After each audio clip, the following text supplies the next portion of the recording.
homilía llega a ustedes a través de Radio Claret América. El Instituto Bíblico Claretiano de las Américas presentan Poniendo el Evangelio en Práctica con el Padre Manuel Villalobos, un programa para aprender a amar a Dios sin miedo. Iniciamos.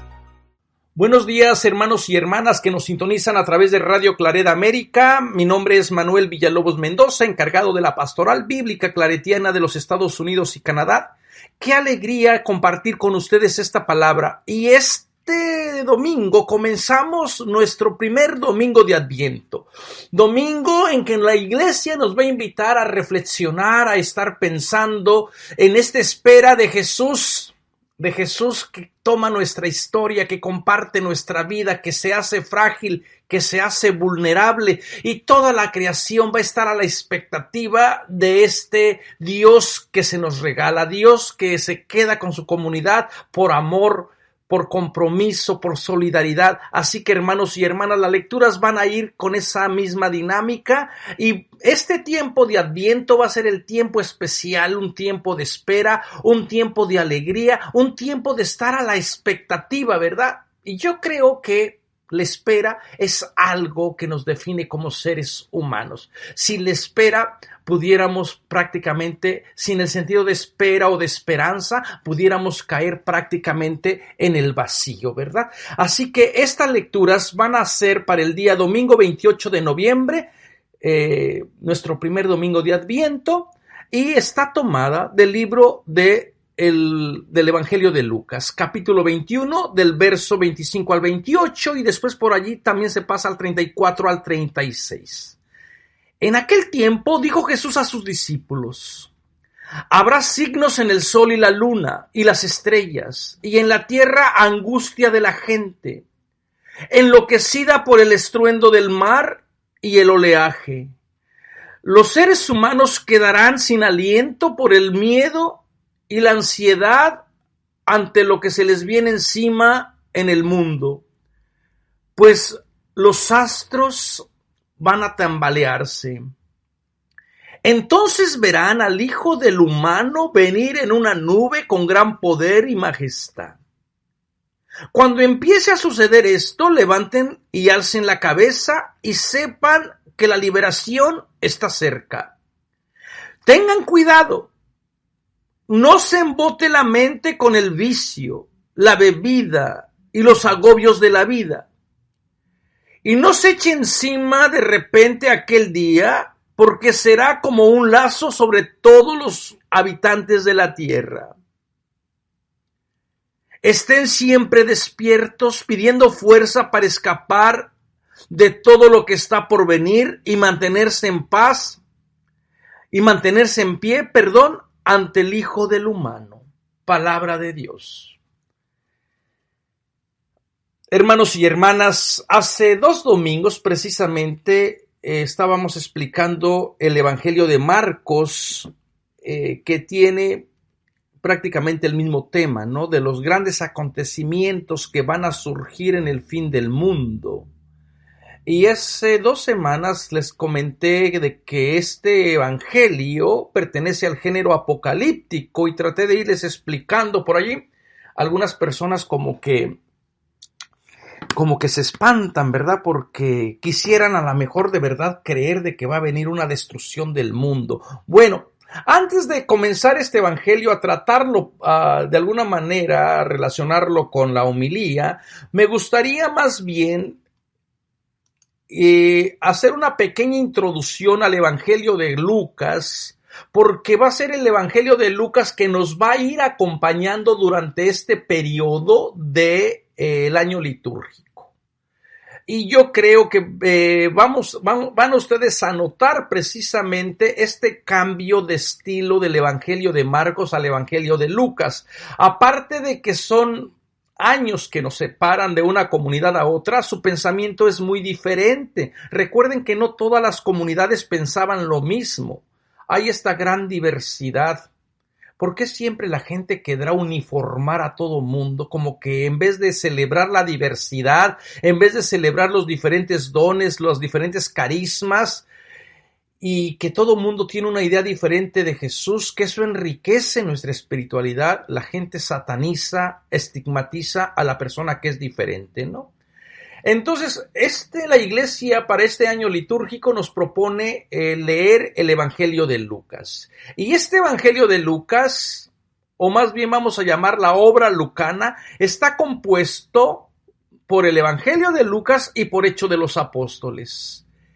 No sabemos en qué momento se separaron estas dos obras, ¿verdad? Si ustedes van y si abren su Biblia, en los Hechos de los Apóstoles comienza diciendo: en mi primer libro, querido Teófilo, te escribí todo lo que Jesús hizo. Y uno dice, bueno, ¿cuál primer libro? Se refiere al Evangelio de Lucas, ¿verdad? Entonces el Evangelio de Lucas y los Hechos de los Apóstoles vienen del mismo autor. No sabemos exactamente en qué momento se separaron, pero parece ser que esto fue muy pronto en la historia, ¿no? A lo mejor por cuestiones prácticas, porque era más fácil manejar los pergaminos, los rollos, ¿verdad? Bueno, y la otra pregunta que nos tenemos que hacer es ¿por qué se escribió esta obra, la obra lucana? Cuando hablamos de la obra lucana me estoy refiriendo a los Hechos de los Apóstoles y al Evangelio de Lucas. ¿Por qué se escribió esta obra? Todos tenemos un propósito para escribir, y cuando uno es escritor, uno dice, escribo porque veo que o siento que no se ha tratado este tema o no se ha profundizado este otro tema. Cada quien tiene un propósito para escribir. Los evangelios también tienen un propósito para escribir. Y bueno, el Evangelio de Lucas también tiene un propósito para escribir. ¿Por qué le interesa tanto a él? Porque su comunidad está desfalleciendo. Y hoy lo vamos a ver en el Evangelio. Estén atentos, estén preparados. Su comunidad se siente huérfana porque piensan que Jesús tarda en llegar. La comunidad piensa que todo este evento, toda esta idea de la segunda llegada de Jesús no se va a cumplir y no se está cumpliendo. La gente se está muriendo y la gente está perdiendo el sentido de esperanza. En la antigüedad, los héroes creían que el héroe que había sido derrotado tenía que regresar en gloria, tenía que tomar el trono que le había sido arrebatado y tenía que establecer su reinado, un reinado de paz, un reinado donde ya no hubiera injusticia. Y parece ser que esta es la misma idea que vamos a encontrar en el Evangelio. Pero para poder entender este Evangelio del héroe, parece ser que Lucas también se va a retrabajar este género literario y va a proponer entenderlo desde la experiencia de un Jesús que va a regresar, pero ya no va a regresar como vino, humilde, sencillo, sino va a regresar en gloria y en poder. Entonces escribe su obra para hacer una apología de un Jesús que no llega. Parece que Jesús tarda. Y si Jesús tarda en llegar, pues la gente se desespera, la gente comienza a dudar, la gente comienza a asimilarse a los otros dioses o a las otras culturas. Y esta idea que Lucas retrabaja, la idea del héroe que llega, parece ser que ha quedado tan marcada en nuestra espiritualidad, ha quedado tan marcada que se nos ha olvidado de que Jesús está, de que no hay que esperar a que llegue. Y como que toda nuestra espiritualidad se ha centrado en esta espera, en que un día venga, restablezca otra vez su reino y vivamos en paz. Fíjense que Marcos no tiene esa expectativa. Para Marcos, parece ser que no le da tanta importancia al hecho de la venida de Jesús, sino que Marcos como que pretende ver más bien a un Jesús que está dentro de la historia, un Jesús que se queda dentro de la historia, ¿no? Entonces, porque tienen otra finalidad.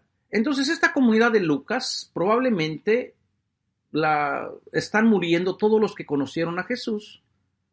y se sienten huérfanos, se sienten que no tienen este sentido de pertenencia, y Lucas se inventa o usa este género literario del héroe que va a venir para decir, estén atentos, ya viene el Salvador, ya viene la liberación, estén con la mente en alto. Hermano y hermana, a lo mejor nosotros hemos enfatizado tanto también esta idea de la segunda venida de Cristo, que nos hemos olvidado de que Cristo está, de que Cristo no se fue, de que Cristo no nos abandonó, de que su Espíritu siempre ha estado acompañando a la iglesia a través de siglos y siglos. Entonces yo creo que tendríamos que alzar la cabeza, ver por todos lados y descubrir esta presencia de Dios que nos habla, que nos invita a seguir esperando en cambios, nuevas relaciones, en un nuevo tiempo, en una nueva manera de entender nuestro encuentro personal con Jesús. Así que el Adviento va a ser este momento especial de transformación, de dejar que el Espíritu nos vaya cambiando, nos vaya guiando. Entonces, esta idea nos podría ayudar a tener una espiritualidad más profunda, más personal, y no estar esperando que la llegada del Mesías, que la llegada de Jesús, la llegada va a ser cuando tú te encuentres con Él. Eso tenlo por seguro. Pero no centres tus esperanzas, no te llenes de miedo en cómo va a ser el fin del mundo, en cómo va a venir. Mejor sorpréndete de que este Dios se queda contigo, de que viene y está presente en tu historia, ¿no? Entonces Lucas escribe su evangelio para poder justificar a este Jesús que no llega. ¿Qué pasó? ¿Por qué no llega tanto? Porque había esta expectativa. Mucha gente creía de que no iban a morir sin ver la segunda venida de Jesús, ¿no? Pablo, por ejemplo, va a creer esto. En la carta a los tesalonicenses va a ser ese sentido de que los que estemos todavía con vida, por allí Pablo va a hablar cuando venga Jesús, entonces vamos a ir a su encuentro en la nube. Pero Pablo también va a ir cambiando su idea cuando va madurando su teología, cuando se da cuenta de que Jesús no va a volver. Y si Jesús no va a volver, pues no va a volver en vida de esta gente. Cuando la persona toma conciencia de que Jesús no va a volver en vida de esta gente, entonces hay que ir replanteándose otra vez su idea de Jesús, su pensamiento. Y entonces Lucas también va a escribir para invitar a la comunidad a no asimilarse al imperio, aunque parece ser que a veces como que invita más a la comunidad a decir, como Jesús tarda en llegar, mejor aprendan a negociar con el imperio, ¿no? Entonces, esta va a ser una de las grandes preocupaciones del evangelista de Lucas y del evangelio de Lucas. Y dentro de esta expectativa que tiene Lucas para su comunidad, también el tiempo va a ser algo importante. El tiempo de Israel es el tiempo de la espera. Para Lucas va a ser sumamente importante el papel que va a jugar Israel, el nuevo Israel, y también el papel que va a jugar Jerusalén. Muy contrario a lo que pensaba Marcos, por ejemplo. Marcos termina su evangelio, vayan a Galilea y allá lo verán. Lucas precisamente va a comenzar con Jerusalén. No se alejen de Jerusalén hasta que venga el poder del Espíritu y van a ser mis testigos en Jerusalén, pasando por Judea, Samaria y hasta el fin del mundo, y se brinca Galilea.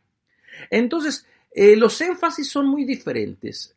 Y entonces para Lucas el sentido de formar un nuevo pueblo, el sentido de formar el tiempo como tiempo de espera, va a estar representado por la figura de Zacarías e Isabel, el anciano Simeón y la profetisa Ana, en el que es el puente en que va a unir la historia de Israel como historia de la esperanza mesiánica con su cumplimiento. Entonces, para Lucas va a ser importante demostrar que el nuevo Israel va a tener su continuidad ahora en el evento de Cristo Jesús, ¿verdad? Entonces, otro de los elementos claves, Lucas va a ser uno de los que más van a hablar de la salvación, pero una salvación que se va a ofrecer en el hoy, en el tiempo en el hoy, en el que se va a encarnar dentro de la historia de la humanidad. La salvación que ofrece Dios por medio de su Hijo se va a realizar en hoy. Tiene un fin teológico este tiempo. No es la salvación que va a venir cuando la gente se muera o cuando sea el fin del mundo o cuando venga el Hijo del Humano, sino va a ser hoy.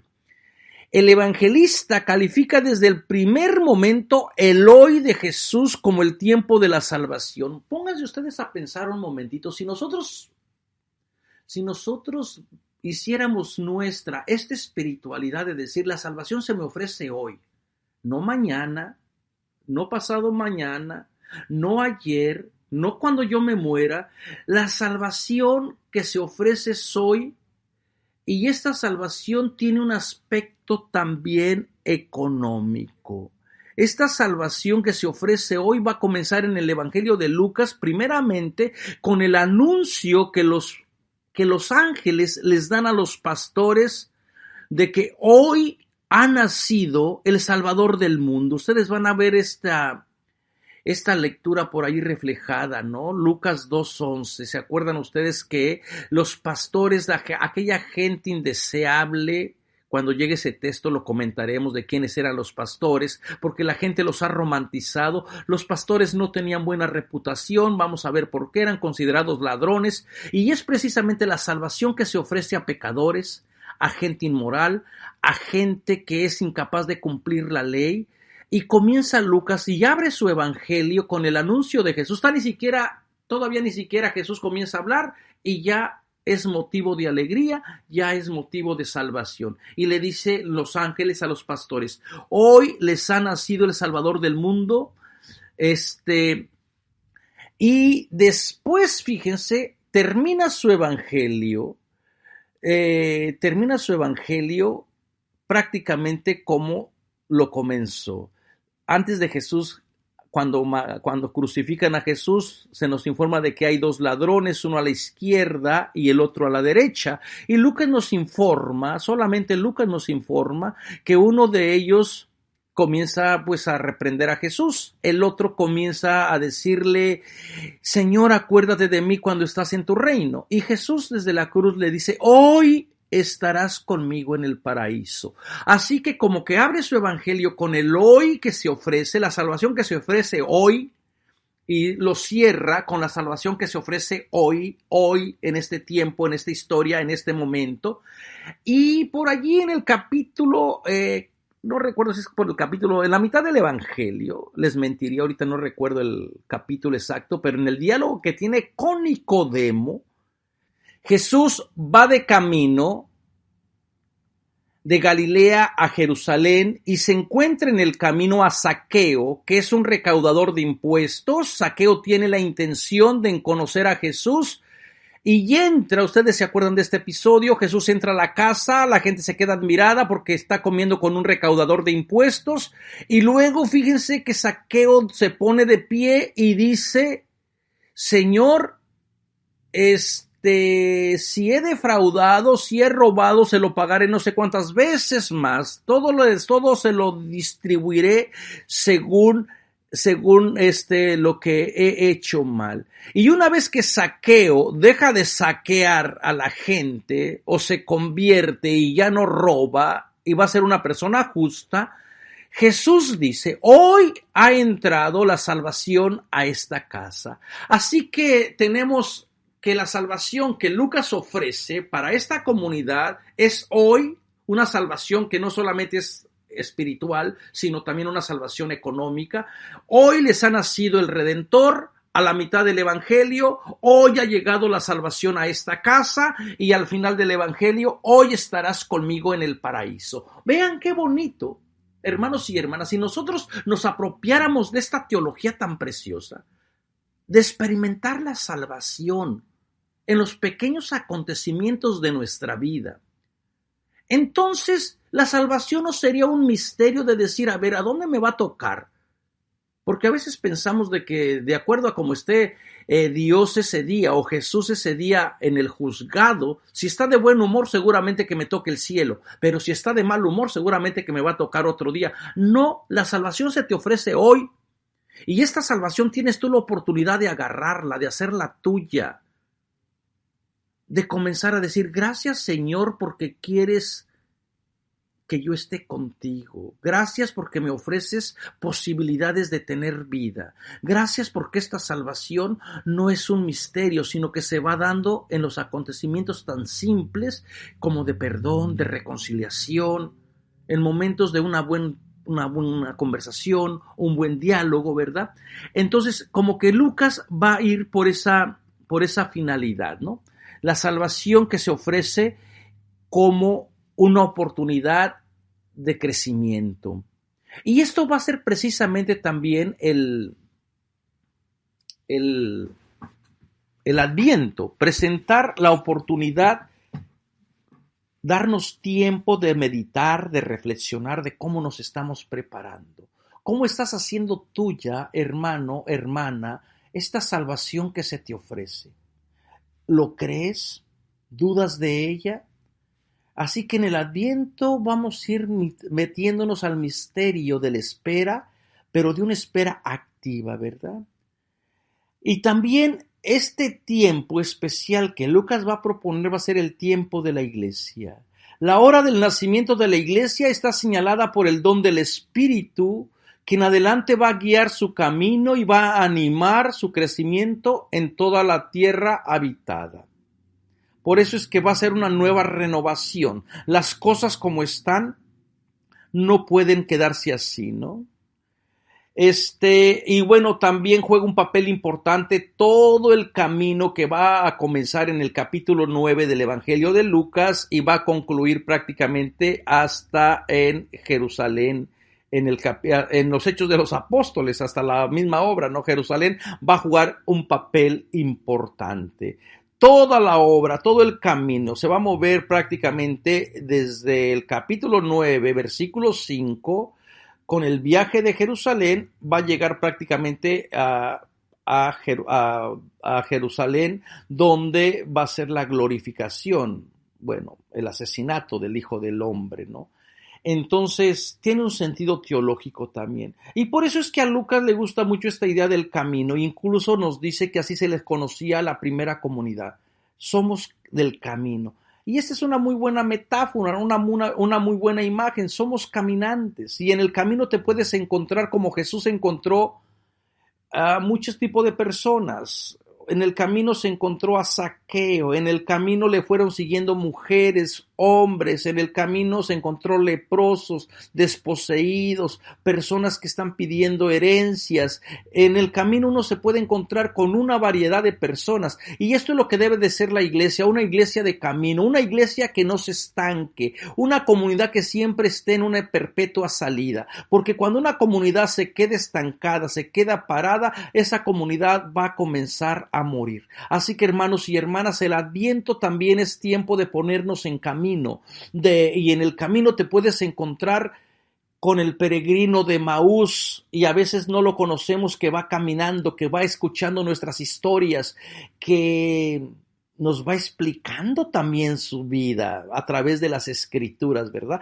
El camino es una metáfora hermosa que Lucas va a recoger para decir así es la iglesia. Esta iglesia va en camino con sus luces, con sus sombras, con sus tropiezos, con sus aciertos, pero al final esta iglesia va movida, va guiada por el Espíritu de Dios. Ojalá y que nosotros también en este Adviento pudiéramos decir lo mismo. En mi camino ha habido momentos muy difíciles.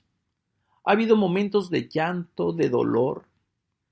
Yo todavía recuerdo que hace un año perdí a mi madre, perdí a mi sobrina, perdí a mi cuñado, perdí a mi tío. Y ese caminar de estar lamentando, todavía sigue este vacío. Sigue todavía esta sensación de sentirme solo, pero en el camino también Dios me va poniendo cosas, personas, situaciones que lo van alegrando, que me van enseñando a descubrir cómo es que Dios trabaja, cómo es que Dios vive, cómo es de que Dios no me abandona. Y es la fe, es la apertura al Espíritu que nos va moviendo. Yo sé que a lo mejor ustedes también en su caminar, en este tiempo de Adviento, van a encontrarse momentos difíciles, pero también van a encontrarse momentos de alegría, momentos llenos de esperanza, tiempos de convivir con familia, tiempos de perdonarse en familia, tiempos de celebrar la vida. Yo tengo una amiga que quiero mucho acá en Chicago y me invita a comer y me dice, padre, véngase a comer. Y yo le digo, ¿qué celebramos? Y ella sabia me dice, celebramos la vida. Y yo creo que celebrar la vida ya es la razón más importante de darle gracias a Dios de que estamos vivos. Porque si algo nos ha enseñado esta pandemia es la fragilidad que somos, que no tenemos la certeza del mañana, que hoy hay que vivir la vida plenamente, hoy hay que vivir la vida con amor, hoy hay que estar a la expectativa, hoy hay que ponernos en camino y en el camino saludar a todas las personas que Dios te envíe y estar atentos porque a lo mejor en el camino el amigo de Emaús, Jesús resucitado, puede caminar contigo, ¿verdad? Entonces que para Lucas es importante y todo el Evangelio del capítulo 9 hasta prácticamente los Hechos de los Apóstoles van a estar en torno al camino y en ese camino es la apertura de la iglesia a abrazar a otra gente, ¿no? Y después toda esta obra también de Lucas, el Espíritu de Dios va a jugar un papel importante. El Espíritu de Jesús resucitado va a ser el que va a mover a la comunidad a abrir fronteras, a abrazar a otras culturas, ¿no? Y una vez que comience el Pentecostés, toda esta energía, vamos a llamarle así, toda esta proyección, toda esta dinámica va a ir con una finalidad solamente: hacer que todas las culturas, toda la gente, todas las lenguas proclamen y vivan la experiencia de la buena noticia. Una vez que el Espíritu Santo se derrama sobre toda la iglesia, funda en los 12, en el símbolo de toda la comunidad, de toda la humanidad, se desencadena un movimiento inverso desde Jerusalén hacia los confines de la tierra. La acción del Espíritu de Dios no puede quedarse solamente en un lugar, tiene que trascender, tiene que irse para toda la gente. Fíjense en Lucas 24:47 lo que dice: se predicará en su nombre la conversión para el perdón de los pecados a todas las naciones, empezando desde Jerusalén. Y en Hechos 1:8 dice, van a recibir la fuerza del Espíritu Santo que vendrá sobre ustedes y van a ser mis testigos en Jerusalén, en toda Judea, Samaria y hasta los confines de la tierra. Una vez que la comunidad se llena del Espíritu de Dios, tiene que compartir esa buena alegría. Hermano y hermana, cuando tú te llenas del Espíritu de Dios, cuando tú tienes al Espíritu de Dios, tienes que compartirlo. Tienes que hablarle a la otra persona de lo que Dios ha hecho en tu vida, de cómo Dios te ha cambiado, te ha transformado, de cómo Dios te ha ido moldeando. Y el Adviento va a ser este tiempo especial para decir, ven Espíritu de Dios, ven, transfórmame. Quítame miedos, quítame temores. Enséñame a dejar a un lado las preocupaciones. No permitas que las dificultades de hoy sean un obstáculo para reconocerte. Ven, Espíritu de Dios, y enséñame a ser testigo, a ser testiga en mi trabajo, en mi casa, en la familia, con los amigos. Enséñame a ser testigos de tu amor, de vivir como persona de esperanza. No permites que la soledad, no permites que la depresión se apodere de mí. Qué feo es la depresión. Qué triste es ver a una persona que no tiene ánimos de salir adelante, que la enfermedad la tiene postrada, que el Espíritu de Dios se pose sobre todos esos cuerpos y los aliente a ser mejores, a salir de sus problemas, de sus enfermedades, que les dé su paz y su tranquilidad. En cuestión de la fecha y del autor, bueno, nosotros le damos el título del Evangelio de Lucas, pero no tenemos la certeza de quién fue Lucas. La tradición y los testimonios creen y señalan a un tal Lucas, al médico Lucas, ¿verdad? Compañero de Pablo en alguno de sus viajes, que permaneció fielmente a su lado hasta el final. Ellos creen, la tradición cree que este Lucas que aparece como compañero de Pablo es el autor del tercer evangelio. Son tradiciones que provienen del siglo II, muy antiguas. Y también dice, no se ha conservado el testimonio de Papías. El Papías, un obispo de Hierápolis, que él escribió, pero lamentablemente se nos ha perdido sus escritos, acerca de la obra y el párrafo del canon de sus textos, como que se nos ha perdido y realmente no sabemos quién sería entonces el autor.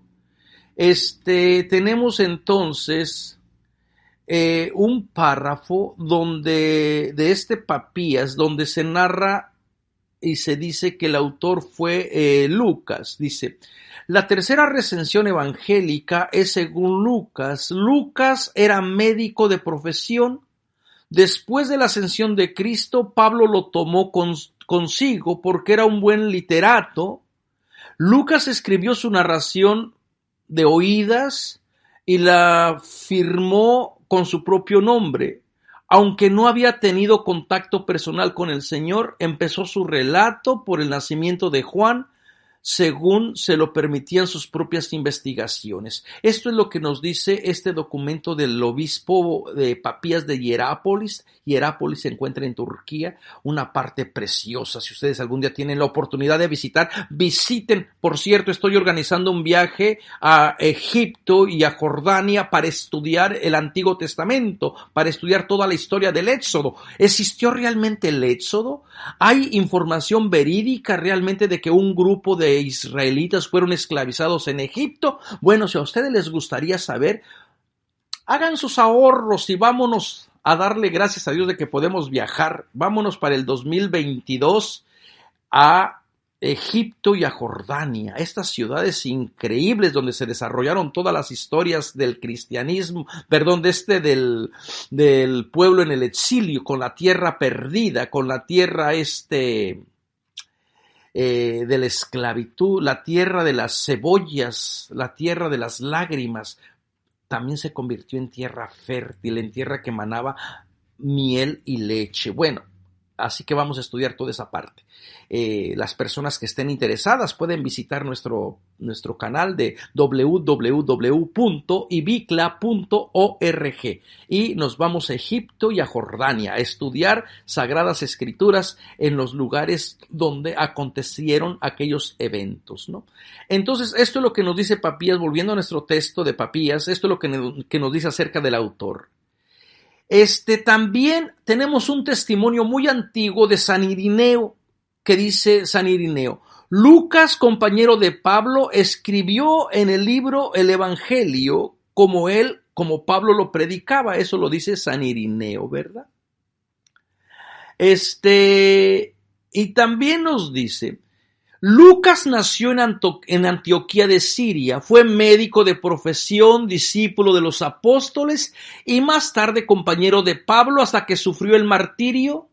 Sirvió al Señor con absoluta dedicación, no se casó ni tuvo hijos, murió a los 84 años en Beocia, lleno del Espíritu Santo. Aunque ya existían relatos evangélicos, Lucas, impulsado por el Espíritu Santo, compuso esta narración evangélica en alguna parte de la región de Acaya.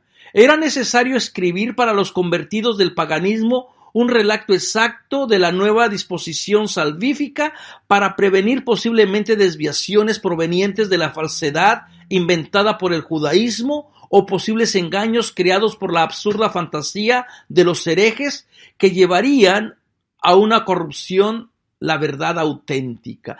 Esto es lo que nos dice la tradición en torno a la figura de Lucas. Ahora, ¿es Lucas realmente el autor del Evangelio? Históricamente es muy difícil de probar. Lo más probable es que no. Esas son tradiciones respetables que tratan de poner a Lucas compañero de Pablo, que aparece por ahí en la carta a los Colosenses, pero realmente no tenemos información o manera de saberlo. La fecha de composición, el autor tiene noticias de la destrucción de Jerusalén, como es el texto que estamos viendo ahorita o que vamos a tratar de ver ahorita pronto, pero no de la persecución bajo Domiciano. Parece vivir la tensión creciente y el rechazo próximo por parte de la sinagoga. Estos datos sugieren como fecha de composición la década de los años 80 y 90. Entonces, si Lucas escribe en los años 80 y 90, quiere decir que el templo ha sido totalmente destruido. Y volviendo ahora hacia nuestro evangelio, cuando Jesús comienza a decirles que habrá los signos en el sol, en la luna, en las estrellas, acuérdense todo lo que les dije hace 2 semanas sobre el lenguaje apocalíptico. Y toda esta idea es porque la gente está admirando la construcción del templo. Y los discípulos se asombran y le dicen a Jesús: ve estas maravillas del templo de Jerusalén.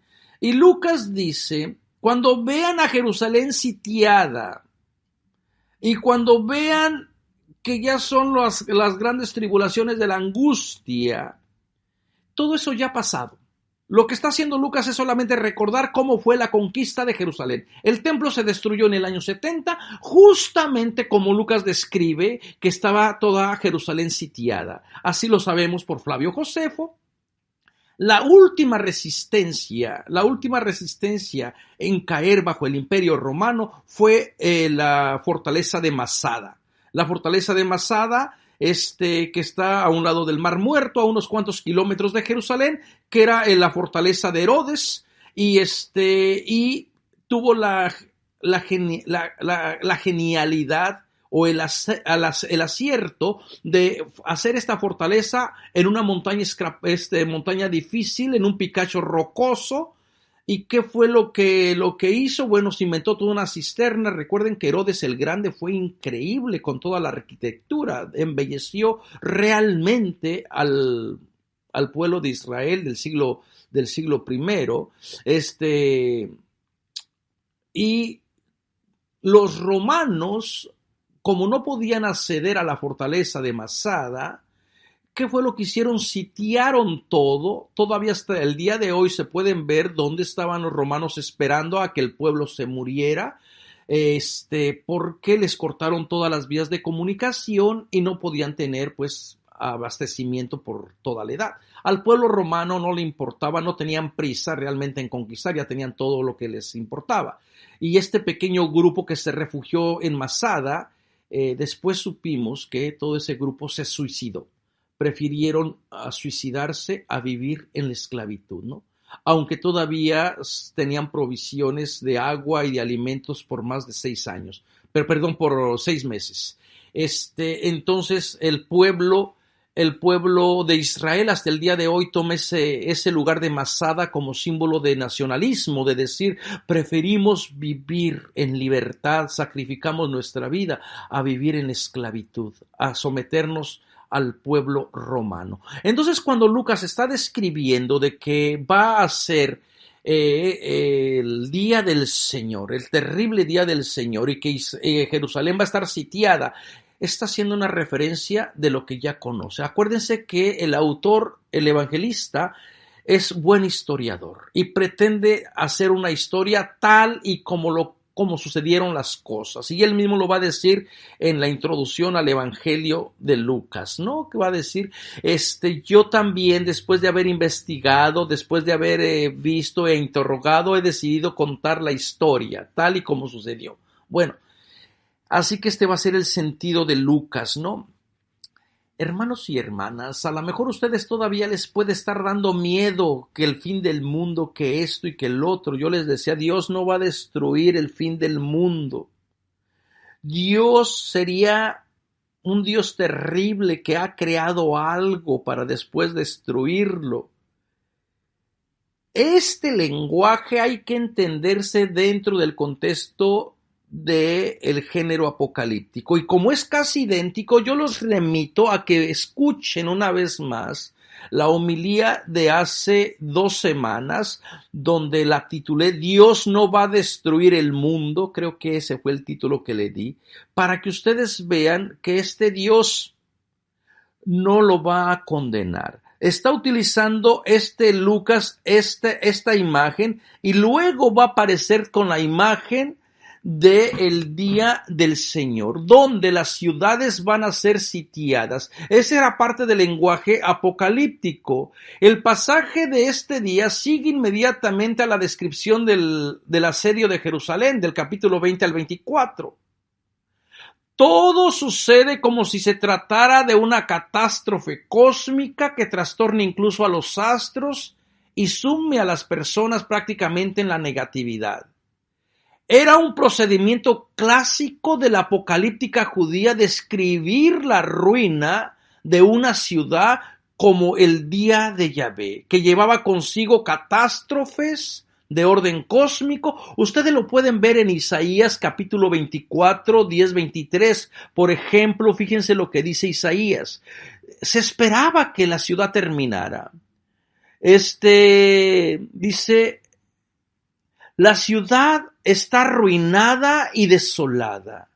Las puertas de las casas están bloqueadas, nadie puede entrar. En la calle piden vino a gritos. Se echó a perder la fiesta.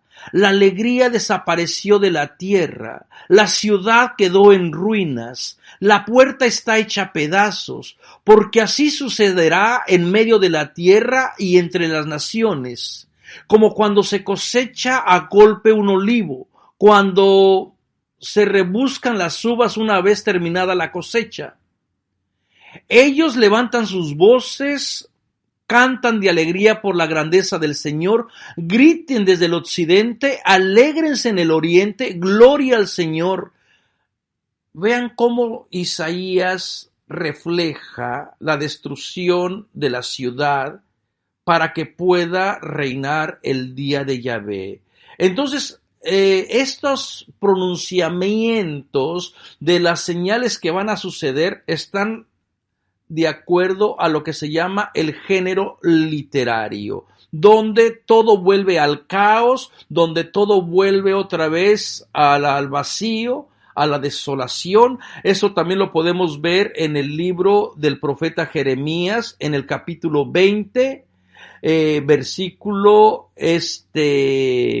23 al 28. Fíjense lo que dice Jeremías cuando va a ser invadida por Babilonia.